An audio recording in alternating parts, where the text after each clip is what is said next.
right now on 5 on your side at 10. We begin with breaking news tonight in North St. Louis County. The Missouri Highway Patrol telling us one man is dead after a driver hit him on I-270. This happened just after 9 tonight near New Florissant Road. Right now, the two left eastbound lanes are closed. We will bring you more information just as soon as it becomes available. Right now at 10, after several years of planning, 2 new basketball courts are now open at Tower Grove Park. Thank you for joining us at 10. I'm Brent Solomon. Today, city leaders cut the ribbon on the courts that's expected to make a huge impact on youth in the area. 5 on your side's Robert Townsend takes us to that grand opening. These are the new basketball courts here at Tower Grove Park in South St. Louis, and as you can see, these kids couldn't wait to show off their moves. I think they're really cool. It was a super cool day for 13-year-old Roman Thomas. He lives down the street from the new basketball courts. I can ride my bike down here, and I'll probably be down here probably every weekend. And I can ask my friends if they want to come down and play basketball. Hundreds of children of all ages, parents and city officials packed this section of the 289-acre park to celebrate the grand opening of the 2 basketball courts. They're located near Arsenal Street and Bent Avenue. Come on, Mayor Tashara Jones was here for the official grand opening. It's important for our young people to have safe spaces, to have fun for free. Decades ago, several basketball courts were removed from parks around the city due to crime concerns. Concerns some aldermen and other critics said had racial overtones.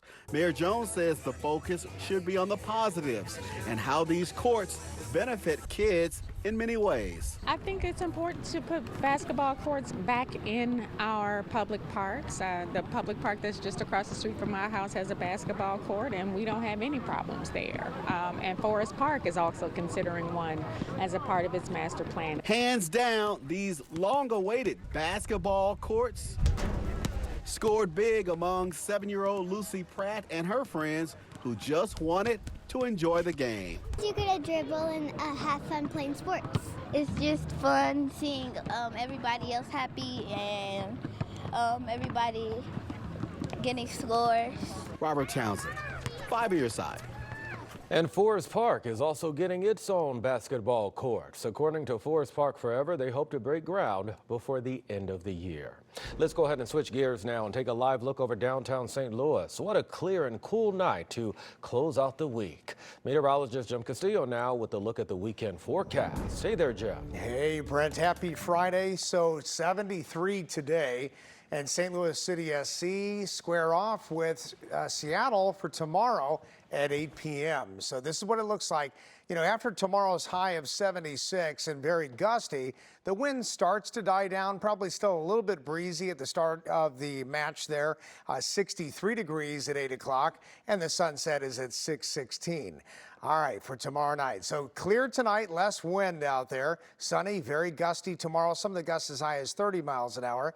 And cool and sunny as we get into Sunday. There's a little bit of a front coming in here as we get into tomorrow. And the only thing that happens with that is we cool down to 67 on Sunday after that high Saturday of 76 degrees. Much more on that much needed rainfall for next week. I'll time it out for you coming up. Tonight, 2 Americans held hostage by Hamas are now free. Evanston, Illinois residents Judith Rannon and her daughter Natalie were kidnapped on October 7th while on vacation in Israel. New photos released by the White House and U.S. Embassy in Jerusalem show President Biden spoke with the Rannons earlier tonight. Hamas's military spokesperson said the 2 were released for humanitarian reasons and in agreement with the Qatari government. The U.S. is now focusing on the release of 10 other Americans there. No family anywhere should have to experience this torture. What I shared with the families, as the President did as well, is that the entire United States government will work every minute of every day to secure their release, to bring their loved ones home. The Ronins are now in care of the Israeli Defense Forces. No word on when they will return to the U.S. As the war continues in the Middle East, area advocates brought their passionate concerns to St. Louis City Hall today. Police had to even escort dozens of protesters out of the Board of Aldermen chambers for disrupting the meeting. The board introduced several resolutions expressing solidarity with Israel and condemning Hamas. Protesters say the statement failed to mention Palestinians killed by Israeli forces. They say the words of elected leaders make a difference, and even the words they leave out.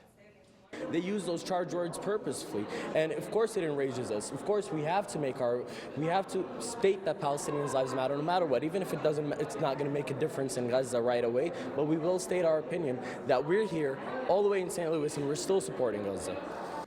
The protesters called on city officials to urge Congress and President Biden to support a ceasefire in Gaza. Tonight, a St. Louis circuit judge has agreed to step aside in the lawsuit challenging a Missouri law that restricts gender-affirming care for minors. At a hearing today, Judge Stephen Omer said assigning a new judge could delay the case into next year. Omer was appointed by the state Supreme Court to preside over the lawsuit, which seeks to overturn the law. It's not clear when a new judge will be appointed. And new tonight, the U.S. Supreme Court putting Missouri's Second Amendment Preservation Act on hold. Today, the High Court rejected an emergency appeal from the state. The law imposes a $50,000 fine to officers who knowingly enforce federal gun laws that don't match up with state restrictions. It was ruled unconstitutional by a district judge, but allowed to remain in effect. A federal appeals court then blocked enforcement. Tonight, a man is behind bars, charged in the murder of his own girlfriend. Maryland Heights police found Tanisha Givens dead inside of a room at the Motel 6 yesterday morning. Surveillance video reportedly showed the suspect, identified as Keno King, leaving the room. Police later found the suspect in the victim's car in Hazelwood. King is in custody on a $750,000 bond. Well, the Wentzville School District is adding more security at its board meetings after threats of violence and disruption. The board made that decision last night at a meeting that lasted more than 5 hours. Multiple speakers spoke, an argument broke out, and the board president had to ask police to address the situation several times. I'm not surprised by that. I think that with the climate that we see and with some of the vitriol that is going on within this district in particular, I think that it is needed. Well, two members who voted against the measure are the two whistleblowers who complained to the Attorney General about trans bathroom policies. The AG is now suing the Wentzville School District, saying the board violated Missouri's open meetings law. Tonight, a data breach is under investigation at St. Louis University. The school says someone got access to staff and students' personal information, which includes social security numbers and medical information. They also assessed email accounts between December of 2022 and July of this year. The school is sending letters to all of those who are impacted.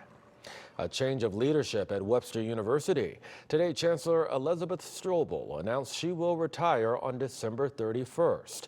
That announcement coming after a report found Webster lost more than $128 million over the past decade. Last month, students protested budget cuts and a pay raise for both Strobel and President Julian Schuster.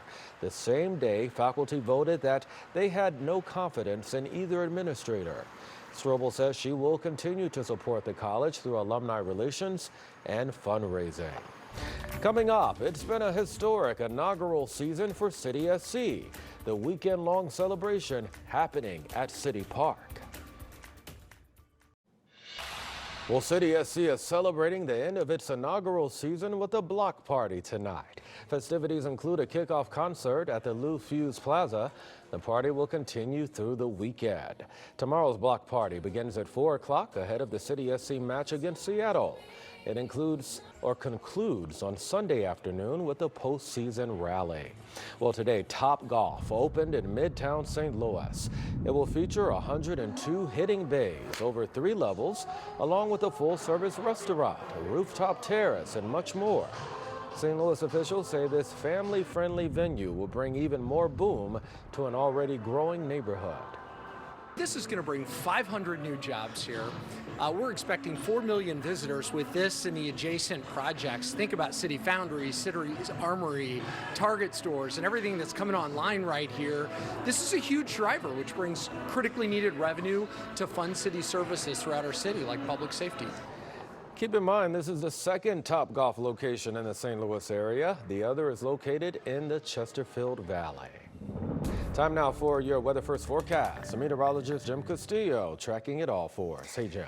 Hi. So on this Friday night, Brent, boy, what an amazing night. You know, we dropped into the 50s after the 70s for highs. And of course, St. Louis City SC, the match is tomorrow night. That's all exciting. And it's going to be a really warm day tomorrow. 11 days until Halloween. And then we go into November. And it does look like a big cool down toward the end of the 10-day forecast. More on that coming up. 57 degrees right now, humidity at 69%, and that high today, 73, 68 is the average, and that low closer to the average of 48, it was 50.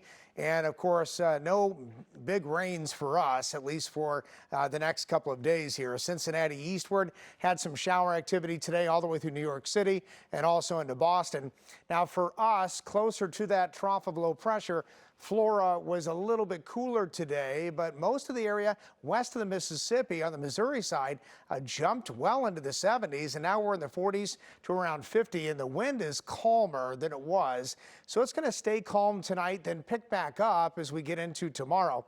So it is a clear night tonight, and those lows not too bad, upper 40s to around 50, not far from where they are now. This cold front comes through here dry tomorrow morning, so limited cloud cover even with this, so very sunny. But what it's going to do is pick up the wind. So the wind tomorrow is a westerly and northwest wind, about 10 to 20, gusts to 30. Very dry air. So outdoor burning is definitely not really a good idea. Sunshine and highs about 76. So the fire danger is a little bit high, believe it or not, for tomorrow. The little disturbance comes through here late Sunday night into Monday, so a sprinkle possible. But the better chance of some good rainfall will be Wednesday, and then off and on Thursday into Friday, possibly on into Saturday and maybe Sunday of next weekend.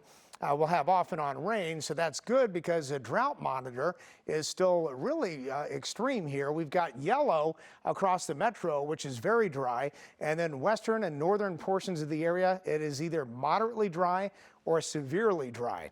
All right, allergy index, mold is on the moderate side. Here's the 10-day forecast. Takes us to Halloween, 76 Saturday, sunshine but gusty, 67 Sunday, a lighter wind out there. Breezy Monday, 76. Look at Tuesday, breezy and 80. Clouds increase later in the day. And then as we get into Wednesday, Thursday, Friday, off and on showers, maybe some thunder. By the end of the 10-day, though, and closer to Halloween, 50s. Can you believe it's already time for Halloween?